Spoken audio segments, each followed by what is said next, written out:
Hello students welcome to Sukant tutorial. आज आम CT entrance exam पाई एजुकेशन एंड जनरल अवेयरनेस विषयर general information and new educational initiative विषयर 50 most important question गुड़िक आलोचना करिबा।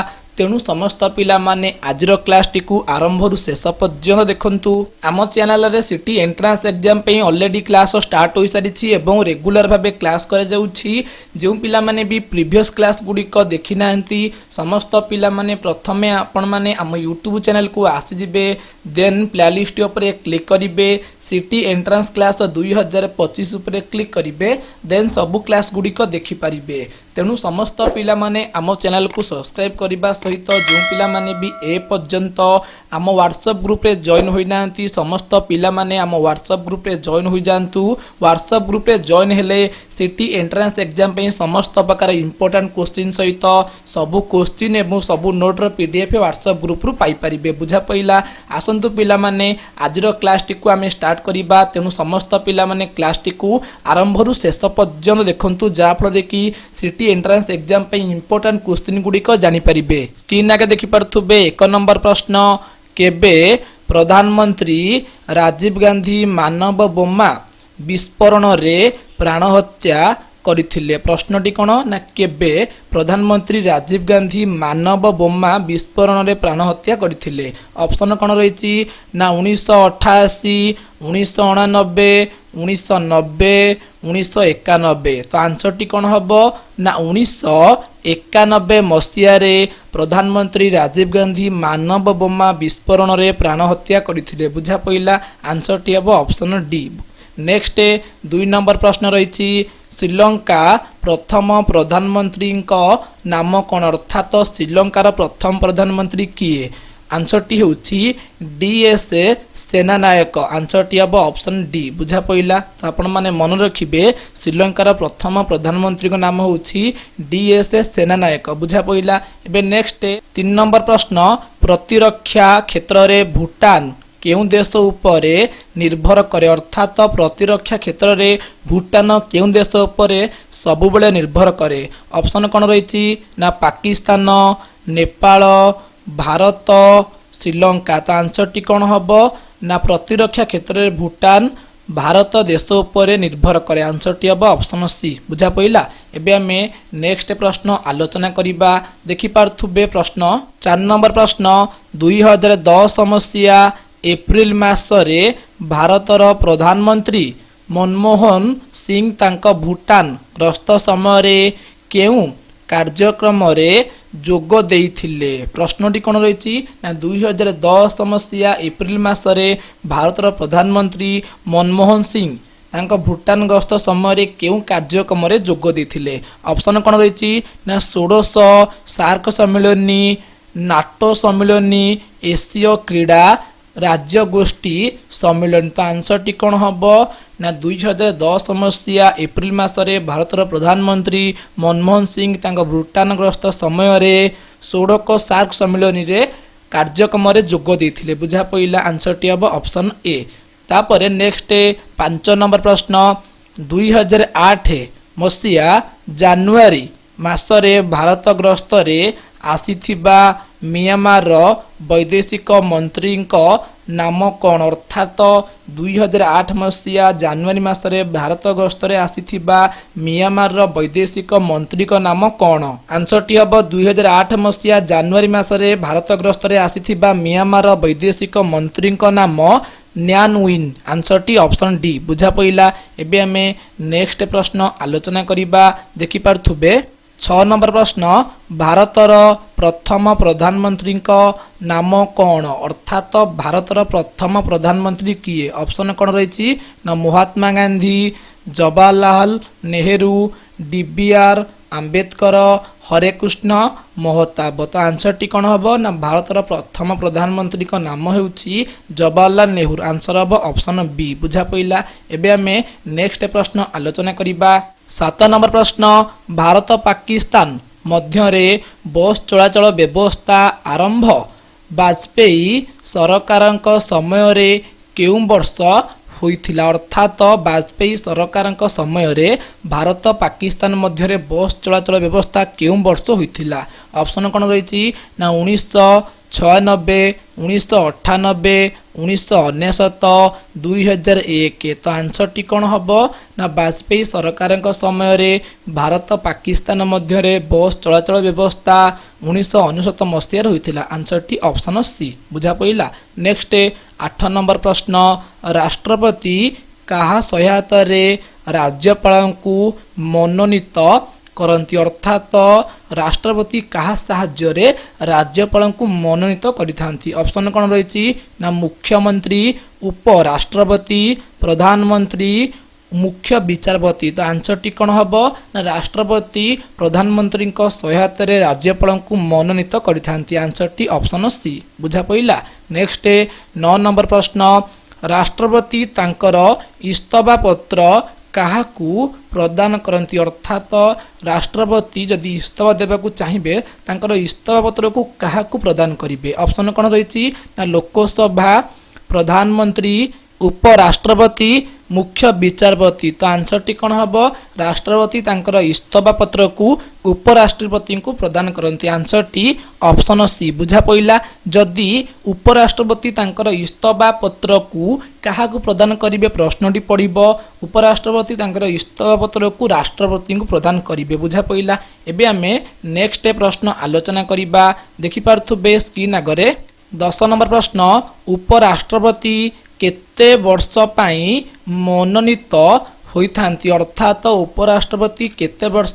पाई मनोनीत होइथांती ऑप्शन कोन रहिछि 4 वर्ष 5 वर्ष 6 वर्ष 8 वर्ष तो आंसर टी कोन हबो ना उपराष्ट्रपति 5 वर्ष पाई मनोनीत होइथांती आंसर टी ऑप्शन बी नेक्स्ट 11 नंबर प्रश्न मोट केते जन सभ्य राष्ट्रपति द्वारा लोकसभा और राज्यसभा को निर्वाचित होइथांती अर्थात मोट केते जन सभ्य राष्ट्रपति द्वारा लोकसभा और राज्यसभा को निर्वाचित होइथांती ऑप्शन कोन रहिछि ना 10 12 14 16 तो आंसर टी कोन हबो ना मोट 14 जन सभ्य राष्ट्रपति द्वारा लोकसभा और राज्यसभा को निर्वाचित होइथांती ऑप्शन सी हबो आंसर नेक्स्ट 12 नंबर प्रश्न मुख्यमंत्री को किए नियुक्ति दिए अर्थात मुख्यमंत्री को किए नियुक्ति देइथांती ऑप्शन कोन रहिछि ना मुख्य विचारपति प्रधानमंत्री राज्यपाल राष्ट्रपति तो आंसर टी कोन हबो ना मुख्यमंत्री को राज्यपाल नियुक्ति दियंती बुझा पइला आंसर टी ऑप्शन सी एबे हमें नेक्स्ट प्रश्न टी आलोचना करिबा देखि पारुथबे 13 नंबर प्रश्न स्वाधीनतार प्रथम महिला राज्यपाल किए अर्थात स्वाधीनता परे प्रथम महिला राज्यपाल किए होइथिले ऑप्शन टी कोन रहिछि ना इंदिरा गांधी सरोजिनी नायडू कल्पना चावला विजयलक्ष्मी पंडित तो आंसर टी कोन हबो ना स्वाधीनतार प्रथम महिला राज्यपाल होउछंती सरोजिनी नायडू आंसर टी ऑप्शन बी नेक्स्ट 14 नंबर प्रश्न राष्ट्रपति हेबा पई सर्वनिम्न बयस सीमा केते अर्थात राष्ट्रपति हेबा पई सर्वनिम्न बयस सीमा केते रहिबा आवश्यक ऑप्शन कोन रहिछि ना 20 वर्ष 25 वर्ष 30 वर्ष 35 वर्ष तो आंसर टी कोन हबो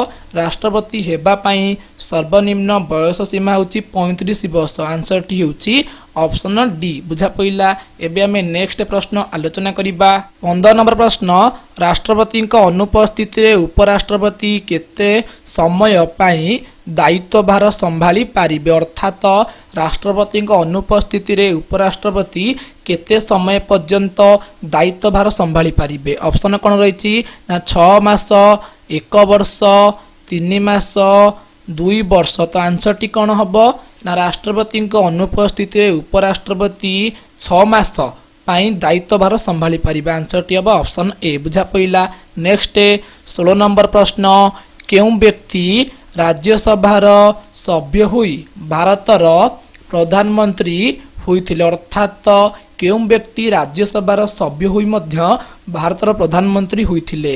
ଅପସନ କ'ଣ ରହିଛି ନା ବିଜୟଲକ୍ଷ୍ମୀ ପଣ୍ଡିତ, ସରୋଜିନୀ ନାଇଡୁ, ଜବାହରଲାଲ ନେହେରୁ, ଇନ୍ଦିରା ଗାନ୍ଧୀ। ତ ଆନ୍ସରଟି କ'ଣ ହେବ ନା ଇନ୍ଦିରା ଗାନ୍ଧୀ ରାଜ୍ୟସଭାର ସଭ୍ୟ ହୋଇ ମଧ୍ୟ ଭାରତର ପ୍ରଧାନମନ୍ତ୍ରୀ ହୋଇଥିଲେ। ଆନ୍ସରଟି ଅପସନ ଡି। ବୁଝା ପଇଲା। ଏବେ ଆମେ ନେକ୍ସଟ ପ୍ରଶ୍ନଟି ଆଲୋଚନା କରିବା। ଦେଖିପାରୁଥିବେ 7 ନମ୍ବର ପ୍ରଶ୍ନ, ପ୍ରଧାନମନ୍ତ୍ରୀଙ୍କୁ କିଏ ନିଯୁକ୍ତି ଦିଅନ୍ତି? ଅର୍ଥାତ ପ୍ରଧାନମନ୍ତ୍ରୀଙ୍କୁ କିଏ ନିଯୁକ୍ତି ଦେଇଥାନ୍ତି? ଅପସନ କ'ଣ ରହିଛି ନା ମୁଖ୍ୟ ବିଚାରପତି, ଉପରାଷ୍ଟ୍ରପତି, ରାଷ୍ଟ୍ରପତି, ମୁଖ୍ୟମନ୍ତ୍ରୀ। ତ ଆନ୍ସରଟି କ'ଣ ହେବ ନା ପ୍ରଧାନମନ୍ତ୍ରୀଙ୍କୁ ରାଷ୍ଟ୍ରପତି ନିଯୁକ୍ତି ଦିଅନ୍ତି। ଆନ୍ସରଟି ଅପସନ ସି। ନେକ୍ସଟ 8 ନମ୍ବର ପ୍ରଶ୍ନ, କିଏ ରାଷ୍ଟ୍ରପତିଙ୍କ ବିରୋଧରେ ସ୍ୱର ଉତ୍ତୋଳନ କରିପାରିବେ? ଅର୍ଥାତ କିଏ ରାଷ୍ଟ୍ରପତିଙ୍କ ବିରୋଧରେ ସ୍ୱର ଉତ୍ତୋଳନ କରିପାରିବେ? ଅପସନ କ'ଣ ରହିଛି ନା ରାଜ୍ୟସଭା, ପ୍ରଧାନମନ୍ତ୍ରୀ, ଲୋକସଭା, ବିଧାନସଭା। ତ ଆନ୍ସରଟି କ'ଣ ହେବ ନା ଲୋକସଭା ରାଷ୍ଟ୍ରପତିଙ୍କ ବିରୋଧରେ ସ୍ୱର ଉତ୍ତୋଳନ କରିପାରିବେ। ଆନ୍ସରଟି ଅପସନ ସି। ବୁଝା ପଇଲା। ଏବେ ଆମେ ନେକ୍ସଟ ପ୍ରଶ୍ନ ଦେଖିବା। ଦେଖିପାରୁଥିବେ ସ୍କ୍ରିନ୍ ଆଗରେ 19 ନମ୍ବର ପ୍ରଶ୍ନ, ନିମ୍ନୋକ୍ତ ମଧ୍ୟରୁ କେଉଁ ଚାକିରି ରାଷ୍ଟ୍ରପତିଙ୍କ ଦ୍ୱାରା ନିଯୁକ୍ତି ଦିଆଯାଏ ନାହିଁ? ତ ଅପସନ କ'ଣ ରହିଛି ନା ଜଳସେନାର ମୁଖ୍ୟ, ଲୋକସଭାର ବାଚସ୍ପତି, ନୌସେନାର ମୁଖ୍ୟ, ବାୟୁସେନାର ମୁଖ୍ୟ। ଅର୍ଥାତ ଏହି 4ଟି ଅପସନ ମଧ୍ୟରୁ କେଉଁ ଚାକିରିଟି ରାଷ୍ଟ୍ରପତିଙ୍କ ଦ୍ୱାରା ନିଯୁକ୍ତି ଦିଆଯାଏ ନାହିଁ? ତ ଆନ୍ସରଟି କ'ଣ ହେବ ନା ଲୋକସଭାର ବାଚସ୍ପତି ଚାକିରିଟି ରାଷ୍ଟ୍ରପତିଙ୍କ ଦ୍ୱାରା ନିଯୁକ୍ତି ଦିଆଯାଏ ନାହିଁ। ଆନ୍ସରଟି ଅପସନ ବି। ନେକ୍ସଟ 20 ନମ୍ବର ପ୍ରଶ୍ନ, ରାଜ୍ୟପାଳ ହେବା ପାଇଁ ସର୍ବନିମ୍ନ ବୟସ ସୀମା କେତେ? ଅର୍ଥାତ ରାଜ୍ୟପାଳ ହେବା ପାଇଁ ସର୍ବନିମ୍ନ କେତେ ବୟସ ସୀମା ରହିବା ଆବଶ୍ୟକ? ଅପସନ କ'ଣ ରହିଛି ନା 30 ବର୍ଷ, 35 ବର୍ଷ, 40 ବର୍ଷ, 45 ବର୍ଷ। ତ ଆନ୍ସରଟି କ'ଣ ହେବ ରାଜ୍ୟପାଳ ହେବା ପାଇଁ ସର୍ବନିମ୍ନ ବୟସ ସୀମା ହେଉଛି 35 ବର୍ଷ। ଆନ୍ସରଟି ଅପସନ ବି। ନେକ୍ସଟ 21 ନମ୍ବର ପ୍ରଶ୍ନ, କେଉଁଟି ଏକ ରାଜ୍ୟର ନାମ? ତ ଅପସନ କ'ଣ ରହିଛି ନା ଲାକ୍ଷାଦ୍ୱୀପ, ଚଣ୍ଡିଗଡ଼, ଉତ୍ତରାଖଣ୍ଡ, ପଣ୍ଡିଚେରୀ। ତ ଆନ୍ସରଟି କ'ଣ ହେବ ନା ଏହି 4ଟି ଅପସନ ମଧ୍ୟରୁ ଉତ୍ତରାଖଣ୍ଡ ହେଉଛି ଏକ ରାଜ୍ୟର ନାମ। ଆନ୍ସରଟି ଅପସନ ସି। ବୁଝା ପଇଲା। ଏବେ ଆମେ ନେକ୍ସଟ ପ୍ରଶ୍ନଟି ଆଲୋଚନା କରିବା। 22 ନମ୍ବର ପ୍ରଶ୍ନ, କେଉଁଟି ଏକ କେନ୍ଦ୍ର ଶାସିତ ଅଞ୍ଚଳ? ଅର୍ଥାତ ଏହି 4ଟି ଅପସନ ମଧ୍ୟରୁ କେଉଁଟି ଏକ କେନ୍ଦ୍ର ଶାସିତ ଅଞ୍ଚଳ ହେବ? ଅପସନ କ'ଣ ରହିଛି ନା ଝାଡ଼ଖଣ୍ଡ, ସିକିମ, ମଣିପୁର, ଡିୟୁ। ତ ଆନ୍ସରଟି କ'ଣ ହେବ ନା ଏହି 4ଟି ମଧ୍ୟରୁ ଡିୟୁ ହେଉଛି ଏକ କେନ୍ଦ୍ର ଶାସିତ ଅଞ୍ଚଳ। ଆନ୍ସରଟି ଅପସନ ଡି। ବୁଝା ପଇଲା।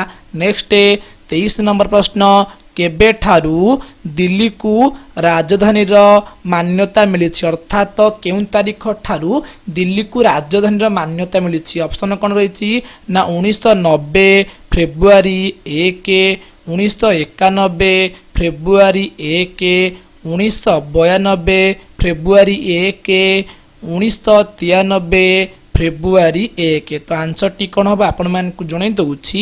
ଆନ୍ସରଟି ହେଉଛି 1992 ଫେବୃଆରୀ 1 ତାରିଖ ଦିନ ଦିଲ୍ଲୀକୁ ରାଜଧାନୀର ମାନ୍ୟତା ମିଳିଥିଲା। ବୁଝା ପଇଲା। ତ ଆନ୍ସରଟି କ'ଣ ହେବ ନା 1992 ଫେବୃଆରୀ 1 ତାରିଖ ଦିନ ଦିଲ୍ଲୀକୁ ଏକ ରାଜଧାନୀର ମାନ୍ୟତା ମିଳିଥିଲା। ବୁଝା ପଇଲା। ଏବେ ଆମେ ନେକ୍ସଟ ପ୍ରଶ୍ନ ଆଲୋଚନା କରିବା। 24 ନମ୍ବର ପ୍ରଶ୍ନ, କେବେ ଭାଷାଭିତ୍ତିକ ରାଜ୍ୟ ବା ପ୍ରଦେଶ ଆୟୋଗ ଗଠନ କରାଯାଇଥିଲା? ଅର୍ଥାତ କେଉଁ ମସିହାରେ ଭାଷାଭିତ୍ତିକ ରାଜ୍ୟ ବା ପ୍ରଦେଶ ଗଠନ ହୋଇଥିଲା? ଅପସନ କ'ଣ ରହିଛି ନା 1946, 1947, 1948, 1949। ତ ଆନ୍ସରଟି କ'ଣ ହେବ ନା 1948 ମସିହାରେ ଭାଷାଭିତ୍ତିକ ରାଜ୍ୟ ବା ପ୍ରଦେଶ ଆୟୋଗ ଗଠନ କରାଯାଇଥିଲା। ଆନ୍ସରଟି ହେବ ଅପସନ ସି। ବୁଝା ପଇଲା। ନେକ୍ସଟ 25 ନମ୍ବର ପ୍ରଶ୍ନ, ଆନ୍ଧ୍ରପ୍ରଦେଶ କେବେ ଗଠିତ ହୋଇଥିଲା? ଅର୍ଥାତ ଆନ୍ଧ୍ରପ୍ରଦେଶ କେବେ ଗଠିତ ହୋଇଥିଲା? ଅପସନ କ'ଣ ରହିଛି ନା 1950, 1951, 1952, 1953। ତ ଆନ୍ସରଟି କ'ଣ ହେବ ନା 1953 ମସିହାରେ ଆନ୍ଧ୍ରପ୍ରଦେଶ ଗଠିତ ହୋଇଥିଲା। ଆନ୍ସରଟି ଅପସନ ଡି। ନେକ୍ସଟ 26 ନମ୍ବର ପ୍ରଶ୍ନ, କେବେ ରାଜ୍ୟ ପୁନର୍ଗଠନ ଆୟୋଗ ଗଠିତ ହୋଇଥିଲା? ଅର୍ଥାତ କେଉଁ ମସିହାରେ ରାଜ୍ୟ ପୁନର୍ଗଠନ ଆୟୋଗ ଗଠିତ ହୋଇଥିଲା? ऑप्शन कौन रही ना 1954, 1955, 1956, 1957। तो आंसर टी कौन हम ना 1956 मसीह राज्य पुनर्गठन आयोग गठित होता। आंसर टी ऑप्शन सी बुझा पड़ा। एबे आमे नेक्स्ट प्रश्न आलोचना करबा। देखि पारथुबे आपण माने स्क्रीन आगरे 27 नंबर प्रश्न, उत्तर प्रदेश रु किछि अंश अलगा होई केउ नूतन राज्य गठित होईछि। अर्थात उत्तर प्रदेश रु किछि अंश अलग होई केउ नुआ राज्यटी गठित होईछि। ऑप्शन कोन रहिछि ना झारखंड, छत्तीसगढ़, उत्तराखंड, हरियाणा। तो आंसर टी कोन हबो ना उत्तर प्रदेश रु किछि अंश अलगा होई उत्तराखंड राज्यटी गठित होईछि। आंसर टी ऑप्शन सी बुझा पइला। नेक्स्ट 28 नंबर प्रश्न, केउ राज्यर नाम परिवर्तन होई कर्णाटक होईछि। अर्थात केउ राज्यर नाम परिवर्तन होई कि नुआ नाम कर्णाटक होईछि। ऑप्शन कोन रहिछि ना बॉम्बे, मद्रास, मैसूर, गुजरात। तो आंसर टी कोन हबो ना मैसूर राज्यर नाम परिवर्तन होई कि कर्णाटक होईछि। आंसर टी ऑप्शन सी। नेक्स्ट 29 नंबर प्रश्न, भारत और पाकिस्तान मध्य सिमला चुक्ति केबे स्वाक्षरित होइथिला। अर्थात भारत और पाकिस्तान मध्य केबे सिमला चुक्ति स्वाक्षरित होइथिला। ऑप्शन कोन रहिछि ना 1970, 1971, 1972, 1973। तो आंसर टी कोन हबो ना भारत पाकिस्तान मध्य 1972 मसीह सिमला चुक्ति स्वाक्षरित होइथिला। बुझा पइला। आंसर टी ऑप्शन सी। एबे आमे नेक्स्ट प्रश्न टी आलोचना करिबा। तो आपण माने सब स्क्रीन आगे देखि पारथुबे। 30 नंबर प्रश्न, केबे भारतर संसद उपरे आतंकवादी आक्रमण करथिले। अर्थात भारतर संसद उपरे आतंकवादी केबे आक्रमण करथिले। ऑप्शन कोन रहिछि ना 2000 डिसेंबर, 2002 डिसेंबर, 2001 डिसेंबर, 2003 डिसेंबर। तो आंसर टी कोन हबो ना 2002 डिसेंबर रे भारतर संसद उपरे आतंकवादी माने आक्रमण करथिले। आंसर टी ऑप्शन बी बुझा पइला। एबे आमे नेक्स्ट प्रश्न देखिबा। देखि पारुथुबे 31 नंबर प्रश्न, गणतंत्र हेउछि लोकमानक द्वारा लोकमानक पाई सरकार। यह किए कहिथिले। अर्थात गणतंत्र हेउछि लोकमानक द्वारा लोकमानक पाई सरकार। एक कथा किए कहिथिले। ऑप्शन कोन रहिछि ना Mahatma Gandhi, Abraham Lincoln, Jawaharlal Nehru, B R. Ambedkar. तो आंसर टी कोन हबो ना गणतंत्र हेउछि लोकमानक द्वारा लोकमानक पई सरकार। एक कथा अब्राहम लिंकन कहिथिले। आंसर टी हबो ऑप्शन बी बुझा पइला। एबे हमें नेक्स्ट प्रश्न आलोचना करिबा। 32 नंबर प्रश्न, केउ देशर नगर राज्य रे प्रत्यक्ष गणतंत्र कार्य करुथिला। प्रश्नटी कोन रहिछि ना केउ देशर नगर राज्य रे प्रत्यक्ष गणतंत्र कार्य करुथिला। ऑप्शन कोन रहिछि ना जर्मनी, ग्रीस, इटाली, बेल्जियम। तो आंसर टी कोन हबो ना ग्रीक देशर नगर राज्य रे प्रत्यक्ष गणतंत्र कार्य करुथिला। आंसर टी ऑप्शन बी। नेक्स्ट 33 नंबर प्रश्न, भारतर नूतन संविधान प्रस्तुति रे मुख्य भूमिका किए ग्रहण करथिले। ऑप्शन कोन रहिछि ना महात्मा गांधी, जवाहरलाल नेहरू, भीमराव आंबेडकर, सरदार पटेल। तो आंसर टी कोन हबो ना भारतर नूतन संविधान प्रस्तुति रे डॉक्टर भीमराव आंबेडकर मुख्य भूमिका ग्रहण करथिले। तो आंसर टी हबो ऑप्शन सी बुझा पइला। एबे हमें नेक्स्ट प्रश्न टी आलोचना करिबा। देखि पारुथुबे 34 नंबर प्रश्न, केउटी ग्रामांचल रे स्वायत्त शासन व्यवस्था अटे। अर्थात ये चारोटी ऑप्शन मध्यरु केउटी ग्रामांचल रे स्वायत्त शासन व्यवस्था अटे। ऑप्शन कोन रहिछि ना जिला परिषद, पंचायत समिति, विज्ञापित अंचल परिषद, जिला परिषद। तो आंसर टी कोन हबो ना जिला परिषद ग्रामांचल रे स्वायत्त शासन व्यवस्था अटे। तो आंसर टी हमर ऑप्शन ए हे परिबो नहले ऑप्शन डी हे परिबो बुझा पइला। एबे हमें नेक्स्ट 35 नंबर प्रश्न आलोचना करिबा। केउटी सहरांचल रे स्वायत्त शासन व्यवस्था अटे। अर्थात ये चारोटी ऑप्शन मध्यरु केउटी सहरांचल रे स्वायत्त शासन व्यवस्था अटे। ऑप्शन कोन रहिछि ना जिला परिषद, पंचायत समिति, विज्ञापित अंचल परिषद, ग्राम पंचायत। तो आंसर टी कोन हबो ना विज्ञापित अंचल परिषद सहरांचल स्वायत्त शासन व्यवस्था अटे आंसर टी ऑप्शन सी बुझा पइला। एबे आमे नेक्स्ट प्रश्नटी आलोचना करिबा 36 नंबर प्रश्न भारत रे जणे मतदातांकर सर्वनिम्न बयस सीमा केते वर्ष अटे ऑप्शन कोन रहिछि ना 21 वर्ष 20 वर्ष 19 वर्ष 18 वर्ष तो आंसर टी कोन हबो भारत रे जणे मतदातांकर सर्वनिम्न बयस होछि 18 वर्ष बुझा पइला तो आंसर टी हबो ऑप्शन डी। नेक्स्ट 37 नंबर प्रश्न आम देश रे प्रति केते वर्ष रे थरे जनगणना होइथाय अर्थात आम देश रे प्रति केते वर्ष रे थरे जनगणना होइथाय ऑप्शन कोन रहिछि ना 5 वर्ष 8 वर्ष 10 वर्ष 12 वर्ष तो आंसर टी होछि आम देश रे प्रति 10 वर्ष रे थरे जनगणना होइथाय आंसर टी ऑप्शन सी। नेक्स्ट 38 नंबर प्रश्न ओडिशा रे केतोटी विधानसभा निर्वाचन मंडली रही अर्थात ओडिशा रे केतोटी विधानसभा निर्वाचन मंडली रही ऑप्शन कौन रही ना 140 143 145 147 तो आंसर टी केते हबो ना ओडिशा रे मोट 147 टी विधानसभा निर्वाचन मंडली रही आंसर टी ऑप्शन डी बुझा पइला।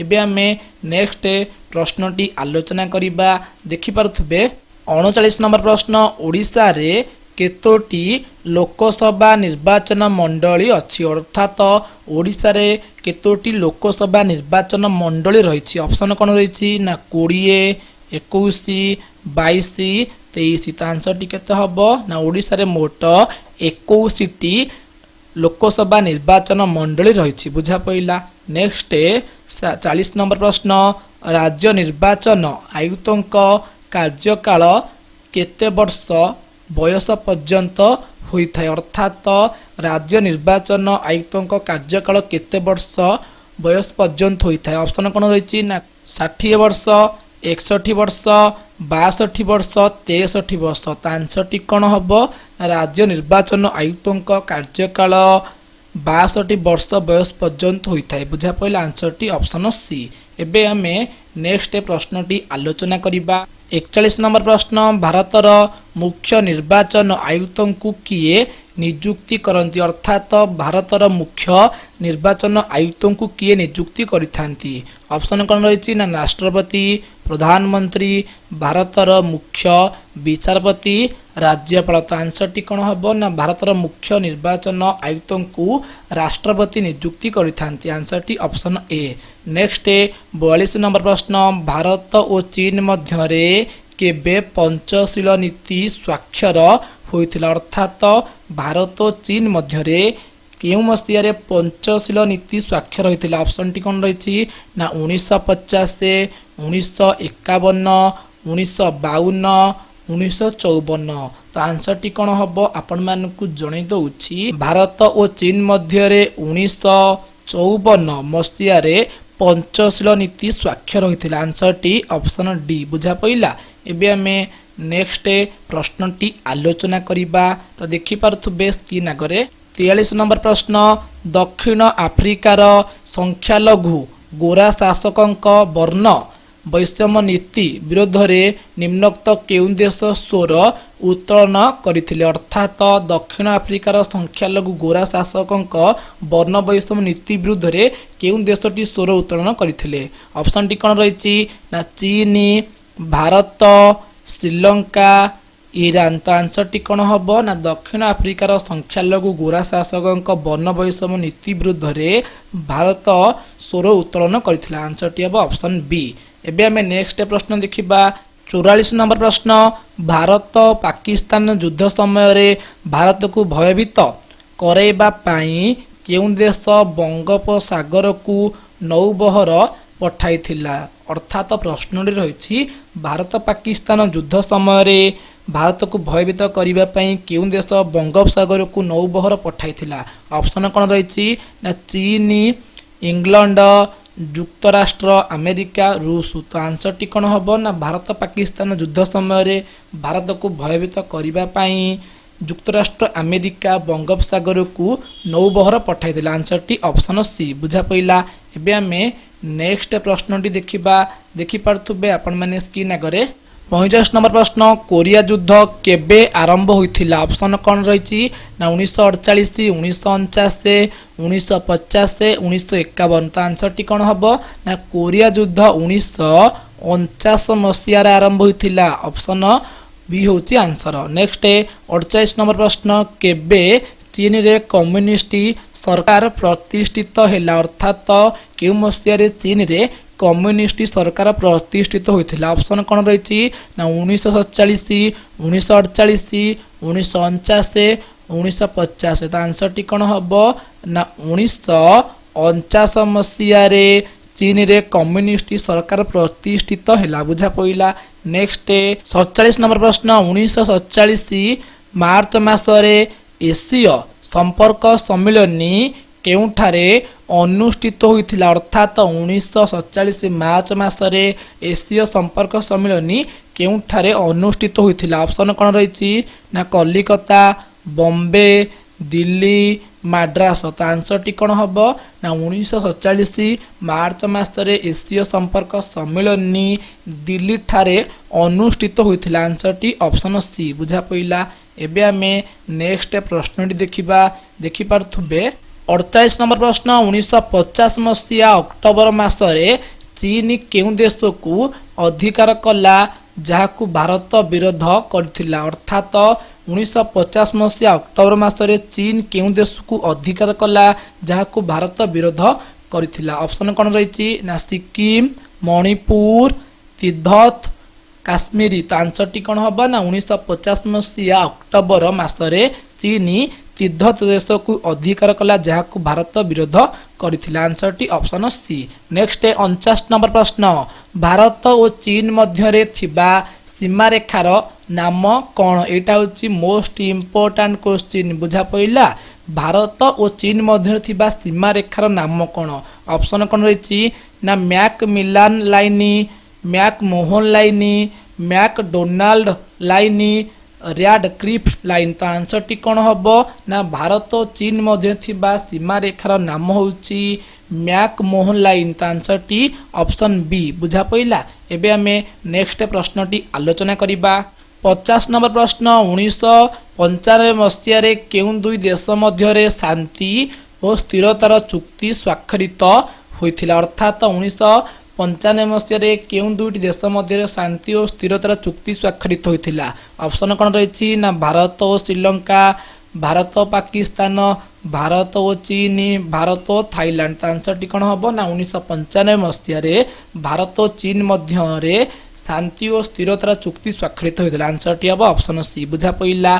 ताहले आमे एबे आमे एजुकेशन एंड जनरल अवेयरनेस रो 50 टी मोस्ट इम्पोर्टेंट क्वेश्चन गुडी को आलोचना कले जो क्वेश्चन गुडी को सीटी परीक्षा पे मोस्ट इम्पोर्टेंट अटे ता सहित समस्त पिला मानकु गोटे रिक्वेस्ट रहउची निश्चिंत भाबे चैनल को सब्सक्राइब करिवे जा फल कि सीटी एंट्रेंस एग्जाम पे समस्त प्रकार क्लास नोटिफिकेशन टी पाई परिबे।